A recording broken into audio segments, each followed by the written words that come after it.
March 21st here in southern Ontario, Canada. Before I begin this story, let me just say thank you to the gal who helped me sow my field of dreams today. In your own words, more like a field of dream. My dream that this humble channel has is and will do some good, some small measure of good as we fight as we must here at home and by extension on a global level. However, back to the banking issue. My roommate Jono comes home last night, joins me at the kitchen table, exchanged, pleasantries. How was your day? I informed him what I'd learned and not learned at the bank yesterday, and that I have an appointment tomorrow to try and see what else I can pry out of them. Now, he's a TD customer too, and I'd asked him on the first day when I got my change of contractual agreement on the phone. He's a TD customer. He'd gotten the same thing. I should maybe point out every year I've always gotten a paper copy, like yay thick, of my banking contract, which basically just says they own the money and they can change terms and conditions whatever they want, and blah, blah, and a whole bunch of legalese no one can understand. Terms and conditions.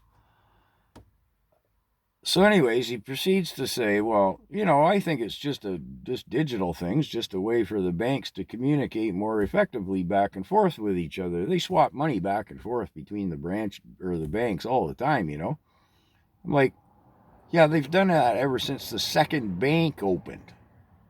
Yeah, I'm aware of that, Jono. Well, I think it's got nothing to do with, I'm like, stop right there, Jono. I don't care what you think. You haven't even read the contract.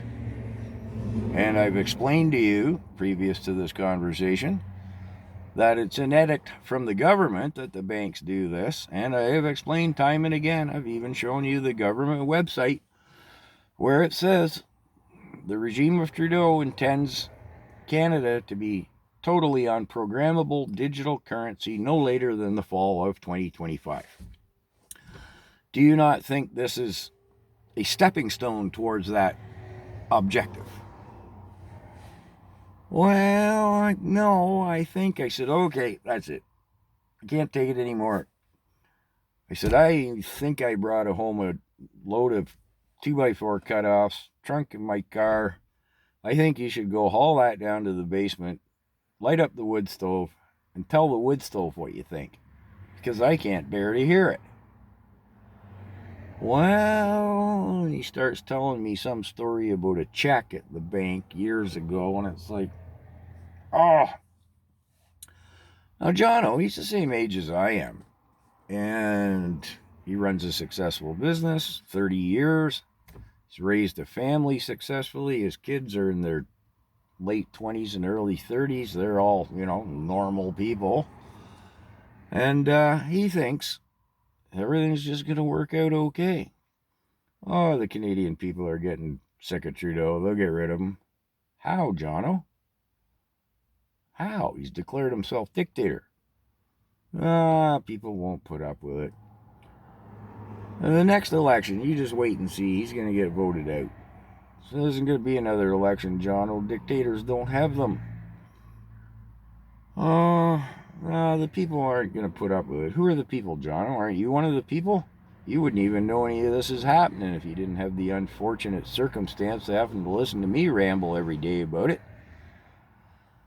Oh, no, let me tell you what I think. I was like, I think you're going to go feed the wood stove before I choke you. That's what I think is going to happen. Yeah, he scampered off and fed the wood stove. What's it take to get through to these people? Well, I have a theory on that in my next video, but that's for the next video.